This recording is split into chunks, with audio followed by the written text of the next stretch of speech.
Hey horse lovers, welcome back to Free Spirit Equestrian. My name is Shay, and in today's video, we're gonna be talking about steps you can take to build confidence in your canter. So there are various reasons why people can have anxiety or fear when it comes to cantering.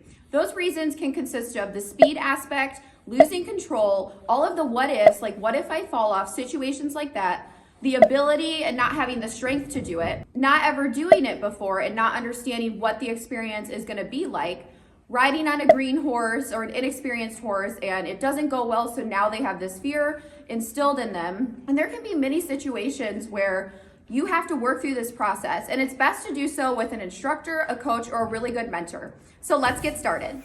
So today I have my student Jillian with me. You can say hi. Hi. And we are going to be working on building confidence in the canter. So Jillian has been riding with me for several months now, and she's doing really great with canter, but sometimes she just gets a little unsure, and we're going to really work through that process today. Really hope you enjoy. Okay, so today we're going to be using Jiminey for this lesson. He is an amazing school horse. He's very novice friendly, and I think it's very important that if you have a fear of cantering, regardless of what the situation is, that you get on a horse that is safe, experienced, and a really good school horse so that you can build your confidence. If you get on a horse that's inexperienced or green, then you're not going to fix your issue. So we're going to use him today and see how it goes.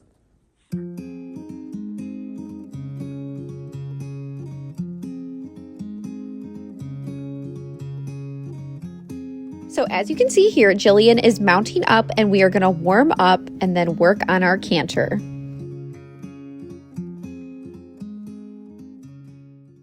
So the first thing to do is warm up. It's really important to get that circulation, get in tune with your horse, and prepare yourself for canter. You never just want to get on and go directly into your canter, because that is not going to work out well for the horse or you, especially if there is a fear factor involved. So we're going to warm up, and you're going to see how we prepare for our canter. So of course you want to start with walking. Let's go ahead and do a bend. Let's go ahead and do a circle to the left. Left inside rein, outside leg.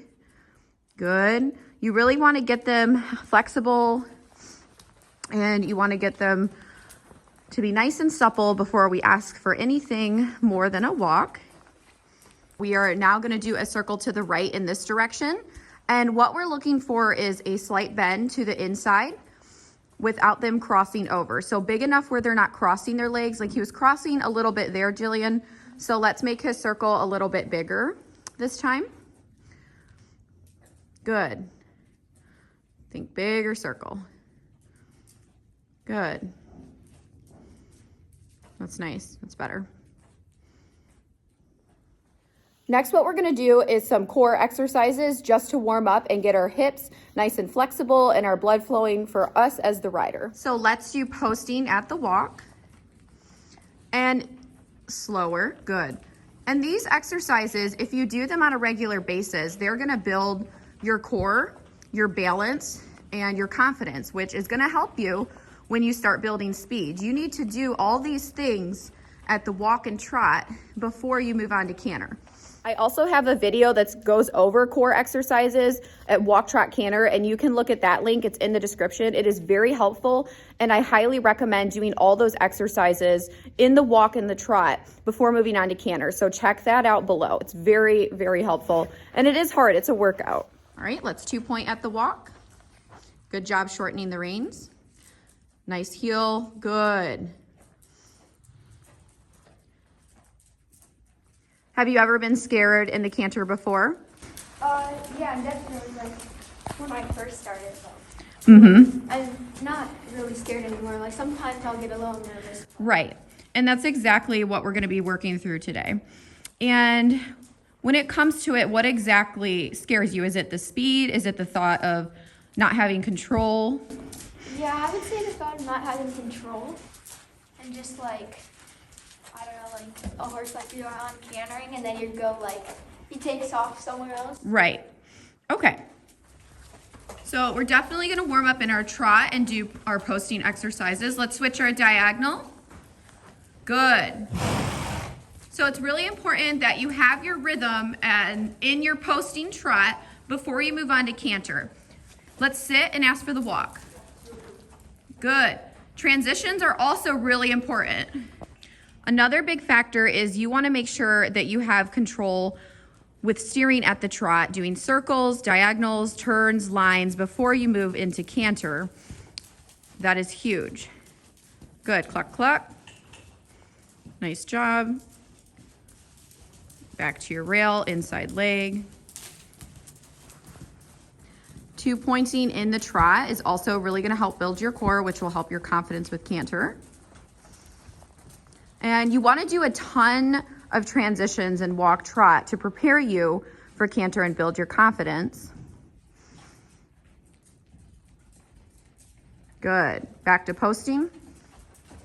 Good. So a couple other things to help you with your fear of cantering is to visualize yourself cantering and doing it really nicely, and also just starting really small in your canter. Just a few strides in the beginning and then building up from there. Also, you can do it on a lunge line at first if you're nervous. It really just depends on the situation and what you're going to be the most comfortable with. Another really important aspect is making sure you breathe. A lot of people get really nervous and they don't breathe, which is going to affect your balance and your body and your harmony when cantering. So really keep that in mind as well. Okay, it's time to canter. Now go into canter, sit. Nice. Good job. Another aspect that's going to really ease and calm your nerves is knowing how to ask for canter. So the best way to do it at first is to get into a corner, sit, use your outside leg, move it back a little bit, keeping your inside leg at the girth, use a little bit of pressure with the outside leg, reins forward just a tad, and then you can kiss or put a little pressure on, and they should move right on into the canter. And again, you want to be riding a horse that will go into the canter easily, and also a horse that has a smooth canter at first, so that you're not feeling jolted around and that you can just ease into it and it's more relaxing versus really bouncy and trying to hang on. So I think that's really important. Again, just having a really good school horse with a comfortable canter just until you build your confidence. Jiminey has a wonderful canter and he is a really nice horse to ride.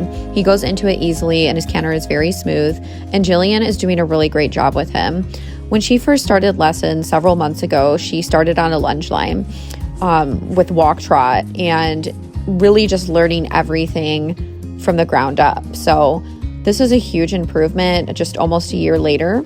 She's doing an amazing job. So I'm really proud of her. And I'm happy that I'm able to build her confidence and have a horse that can do so as well. Really awesome. Another point that I wanted to bring up is if you're scared to canter, it's really good to watch somebody ride who is confident in the canter. So here I'm on Jiminey and I am riding, and if a student was really nervous to canter, I would get on and show them that, okay, this is what it's like, and I would explain to them step by step what I'm doing, and really give them a physical visual of what the canter is like. And when they see somebody doing it confidently, that is going to instill confidence in them as well, especially on a really good horse.